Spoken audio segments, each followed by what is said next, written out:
I hope you're doing great and doing wonderful in your life. So what are we here for today? Today, we're going to talk about a concept which I believe most of you would have heard. In fact, all of you would have heard in some way or the other. And we're going to talk about the SWOT analysis. So what is the SWOT analysis? Popularly known as strengths, weaknesses, opportunities, and threats. But there is much more beyond that we're going to talk about in today's discussion here. So let's get to know the SWOT analysis. How do we use it? Why do we use it? And many other questions surrounding the SWOT analysis. So as the name suggests, strengths, weaknesses, opportunities, and threats, it is something which is going to help us assess our own performance. So to begin with, let's understand what is it. So SWOT analysis is a framework. Now, some people might also call it a technique or a method, which is also fine, to evaluate the position of either an individual or an organization in the marketplace, which means that it is a tool or a technique or a framework that can be used to assess our own performance as an individual, or you can also apply this to a business or an organization. And that is the beauty of a SWOT analysis, is that it has got multiple applicability. And therefore, SWOT analysis is something which you can readily use. It is very, very simple, extremely useful. So let's get to understand how do we actually use it. So let's first understand the SWOT analysis in the context of an individual. Let's say you want to use the SWOT analysis for your own self. So how do you go about doing it? And perhaps it's a good opportunity for you, if you have a pen and pencil handy and a piece of paper, you can actually do this exercise as we are discussing about it. Okay, so let's go step by step. The first thing that you do in a SWOT analysis is to identify your core strengths. Now, what is your strength? Anything which you possess as an individual, which makes you better as a performer, as an individual, is your strength. These could be inherent qualities as an individual, or they could also be skill sets. For example, your ability to handle pressure really well could be your strength, or your ability to communicate and convince people with your ideas, with your suggestions and recommendations could also be your strength. So anything that you possess inherently as an individual is your strength. So the question that you really want to ask yourself is, what qualities or what skill sets that I possess actually help me achieve the goals that I have in my career or in my life? Because these are qualities which set you apart, which make you stand out from the crowd. And therefore, you got to be aware about these strengths. Unfortunately, a lot of people, both in corporate careers and otherwise, aren't even aware about their strengths. Now, when you're not aware about your strengths, you are likely to make career choices which are not really meaningful for you. And therefore, there is an important thing to remember, is that your career choices are largely governed by your strengths. If you do what you're really good at, then you're likely to succeed, and you're likely to succeed much faster than most people anticipate. But if you do not work on your strengths, then perhaps you might end up doing something where you're reasonably well, not exceptionally well. And therefore, the first thing to identify are the strengths that you possess. Now, how do you go about identifying this? Fairly simple. One is observe your own behavior under different circumstances. For example, if you've been given a new piece of work or a new project to work on, ask yourself, how good am I doing this work? Look at your performance in terms of what you did, what you delivered, and then also take feedback from other people. So you do assessment on your own, and you also take feedback from other people. When you do this consistently for a number of projects or a number of tasks, you are fairly able to understand what are you exceptionally good at. Now, the reason I'm stressing on the word exceptionally good is because a lot of people tend to believe that whatever they possess is their strength. So you could be reasonably good, let's say at 4 or 5 things, but do they all become your strengths? Not necessarily. Only a strength which helps you accomplish your goal or makes you better as an individual becomes your core strength, right? So that's what we call a strength. What is a weakness, therefore? A weakness is something which, again, is internal to you as an individual. It's a deficiency. In fact, I don't pretty much enjoy calling it a weakness. The ideal term that I like to use is areas of improvement, because weaknesses change over a period of time. Also, the fact is, weaknesses are acquired, so you can actually undo them over a period of time with efforts. So don't obsess around the word weakness. And when I use the word weakness, people really get, oh my God, this is a weakness that I've got. No, I think the way you need to look at it is an area of improvement, something that you need to improve over a period of time to become better. So just similar to strengths, ask yourself, what are some of the internal or inherent qualities or things that I need to work upon so that eventually I'm able to get rid of it and I'm able to accomplish my goals. That's where it's important for you to know what your weaknesses are. Some of the examples that you could think about is maybe lack of confidence could be a weakness for some people, or in some cases, the inability to take critical decisions, or sometimes it could be a technical skill or the lack of it, which is a weakness, right? For some people, it could be overthinking. So it could be anything, perhaps. Whatever stops you from achieving what you want to achieve. Again, important thing to note here is you don't want to look at all the weaknesses, but those which actually are an impediment or an obstacle, something which is making you think about it over and over again, right? That's the kind of weakness you want to work upon. Then we have opportunities. So what are opportunities? Opportunities are often areas which are created in the external environment. So opportunities can come to you in the form of help from other people, resources, money, training, knowledge, something that you gain from the external environment. Okay. Now, opportunities, although they come from the external environment, what has been observed is that when you really leverage your strengths effectively, you can create opportunities for yourself. And I think that is absolutely powerful, is that you can create opportunities. So although opportunities exist in the external environment, you can spot those opportunities, you can create those opportunities when you really know how to capitalize and leverage your strengths. So strengths and opportunities are very deeply connected. So the inability to spot your strength could mean that you might miss a potential opportunity. For example, if there is a vacancy available for the post of a marketing manager and you're very good at communications, you're very good at convincing people, branding, etc., but you aren't aware about it, you have never thought about it seriously, you could miss out on an opportunity. So that's why being aware about your strengths allows you to leverage opportunities that exist in the external environment.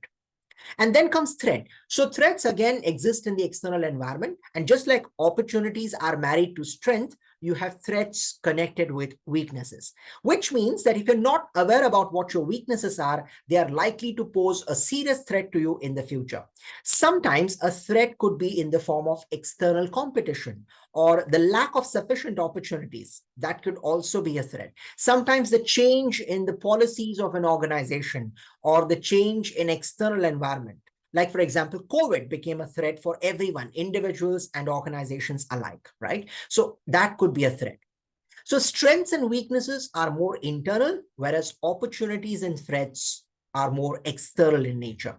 Now, let's understand the whole thing with the help of a simple example, which makes it really easy for us to grasp the concept. So let's say you're an individual or a professional, and what strengths could you possess? So you could say that some of my strengths are my ability to communicate well. I can communicate, I can convince, I can present myself confidently, and that is definitely a core strength that I possess. Fantastic. You could say my second strength is I'm a team player. I can work in teams. I'm good at collaborating with people. Fantastic. So you know what your core strengths are.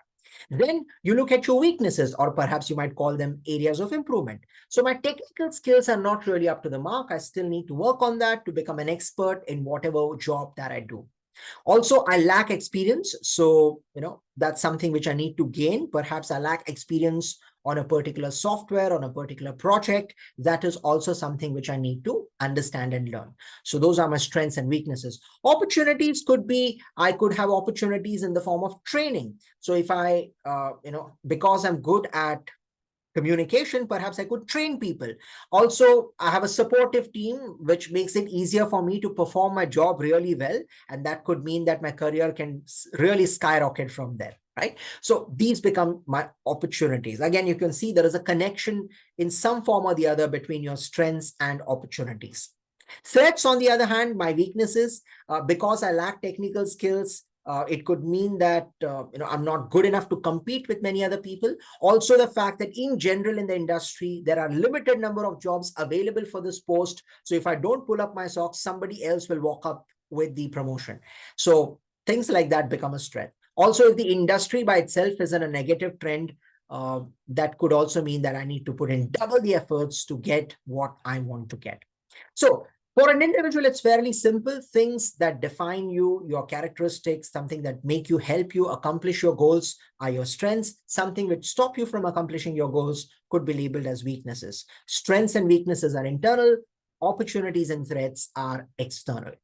Fairly simple, right? Now, let's look at the same concept, the same framework from the lens of an organization. Now, this is equally relevant because a lot of people do not use the SWOT analysis for their organizations really well because they don't know how to use it. Okay, so here is a simple way of using your SWOT analysis for either your business, which could be a startup, or it could be an established company as well. You could be a 30-year-old firm, but you could still use a SWOT analysis, or you could be a 3-month-old startup, and still this is equally applicable to you.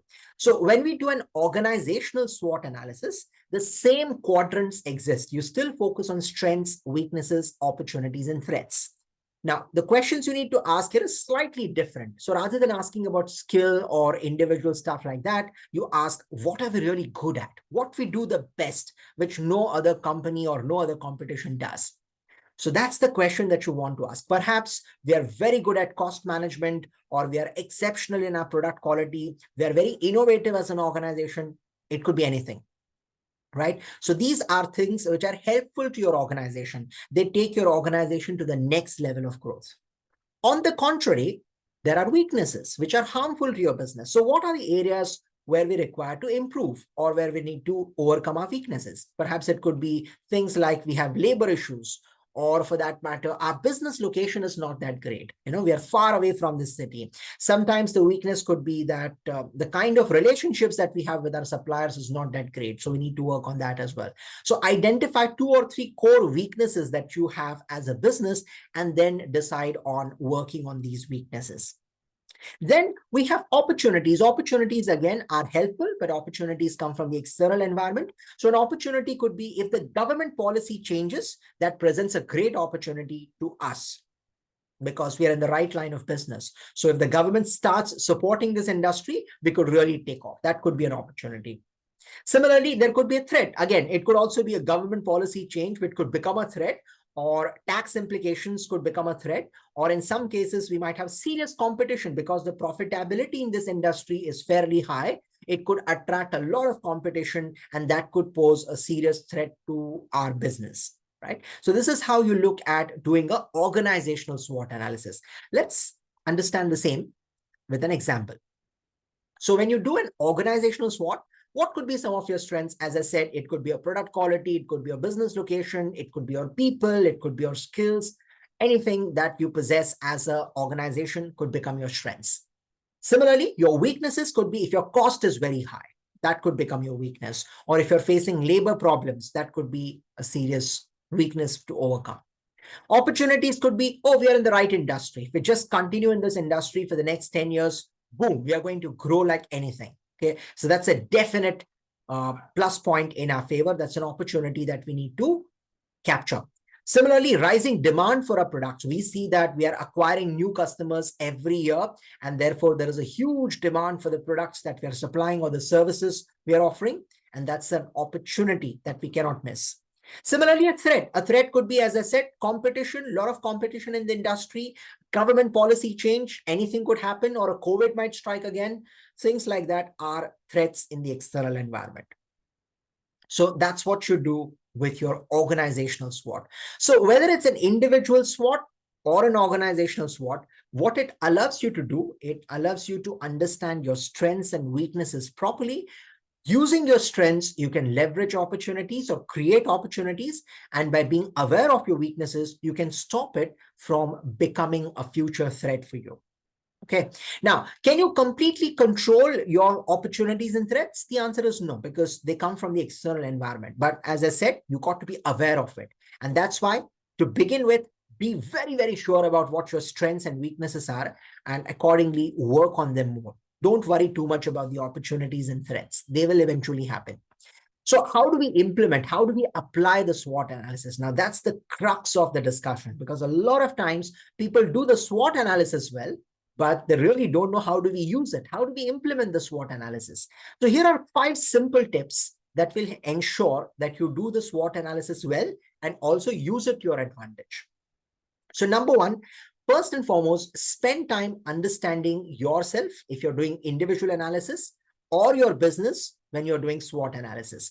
So a lot of times when people sit together for doing a SWOT analysis, and I've observed this in many of my training workshops, is that individuals as well as organizations are not really sure about what they're really good at. Now, that's something to think about, isn't it? Because if you're not sure about what you're good at, how are you going to communicate about that to your customers, to people at large? So first and foremost, be very, very clear about what you are good at or what you're not good at, your strengths and weaknesses. Number two, receive feedback from others, which means not everything that is your strength or your weakness, you'll be able to spot that on your own. And that's why when you're especially doing a business SWOT analysis, it's a good idea to talk to multiple stakeholders. Now, who are these multiple stakeholders? It could be the management of the company. It could be the employees of the company, the suppliers. It could also be clients. It could be anyone at large who has dealt with your business over a period of time, and therefore they know you. And therefore they'll be able to suggest, recommend what strengths or weaknesses do you possess as a business. So don't just rely on your own gut feel. Perhaps it's a good opportunity for you to talk to other people as well. Thirdly, focus on critical points. Now, what does that mean? When you start doing a SWOT analysis, you might have 10 points in strengths and 10 points in weaknesses, but we don't want all 10 points. So sometimes the problem with it is people are dealing with a lot more, okay? You want to work with lesser points, but the critical points, the impactful points. So ask yourself, what are the top 2 or 3 strengths that we possess? What are the top 2 or 3 weaknesses that we possess? How do you do that? List down all the points first, and then amongst those points, prioritize the important ones. The ones that will really give you a lot of leverage among strengths, and the ones that impact you in terms of weaknesses. So always look at the top 2 or 3. Don't try to work on all 10, because then it might confuse you and you might not be sure what to do first. Okay, so look at things which are prominent, which are impactful and influential. Once you've done the SWOT analysis, that does not mean you've done it permanently. So a good idea is to do a SWOT analysis at regular periodicity. Now, what is regular periodicity? For some businesses, it could be 1 year. For some businesses, it could be 3 years. For some businesses, it could be 5 years. As an individual, you can do SWOT analysis every year. Perhaps a good day to do a SWOT analysis as an individual is every birthday that you celebrate. So look back at your previous year and this year and ask yourself, what change have I brought in myself? It's a good time to do that self-reflection exercise. But as an organization, you have to decide your own periodicity. I would suggest maybe at the end of every 2 years, if you can sit together, ask yourself, have we got rid of our previous weaknesses? Are we leveraging our strengths well? What new opportunities have we created? What are the threats that we need to look at? That's going to give you a fair assessment. So the periodicity is really flexible, but you need to decide what is good for your business and accordingly redo the whole exercise with people at regular intervals. Very important. It's not a one-time exercise. I think a lot of businesses go wrong there by doing it only once in 10 years and then forgetting about it. Because in 10 years period, your strengths might have changed. Your weaknesses would have definitely changed. Threats and opportunities are also likely to undergo a lot of changes. So redo this exercise regularly. Very, very important. And then finally, very important, and I think this is one thing which I thoroughly believe in, is you got to capitalize on your strengths. Now, what does that mean? Every individual, every business will have strengths and weaknesses. Unfortunately, a lot of time, we only look at our weaknesses, which makes us feel almost philosophical. You know, I'm working on my weaknesses, which is good. Nothing wrong with that. But don't obsess with your weaknesses. If you have 2 weaknesses, you also have 2 strengths. Make sure that you spend more time, effort, energy in strengthening your strengths. Okay. Now you can adopt a 60-40 ratio or a 70-30 ratio, wherein you spend majority of your time, effort, energy in shining your strengths more, because it is your strengths which will set you apart, not really your weaknesses. I mean, your weaknesses will become important for you to look at, but at the same time, you cannot look at weaknesses at the expense of your strength. So do work on your weaknesses, but don't obsess with them. Because the moment you solve one weakness, some other weakness is going to take its place. So it will never be an empty quadrant. So good, work at it. but focus slightly more on your strengths. As I said, 60-40, 65-35, 70-30. I leave the equation to you, but spend more time, energy in making your strengths very, very prominent. And when you do that, you really become good at what you do. And that's what you want to focus on. So these are some of the important steps that you need to remember in terms of application, implementation of SWOT analysis. Now, SWOT analysis, as I said, is fairly simple, but the important thing is to do it the right way. So I would suggest that you follow the steps that have been recommended here. And do let me know, how has this exercise helped you? I'll be more than glad to offer my suggestions if there are any questions that you would like to have in the context of the SWOT analysis. So use the SWOT analysis to your advantage, both as an individual or as a business, and see what positive results are you fetching out of this exercise. Thank you so much for listening in. I really hope this has given you some new insights, some new perspectives. So do apply this, and I look forward to your comments and suggestions on the SWOT analysis. Look forward to meeting you again very, very soon on a new concept. Till then, goodbye and take care of yourself.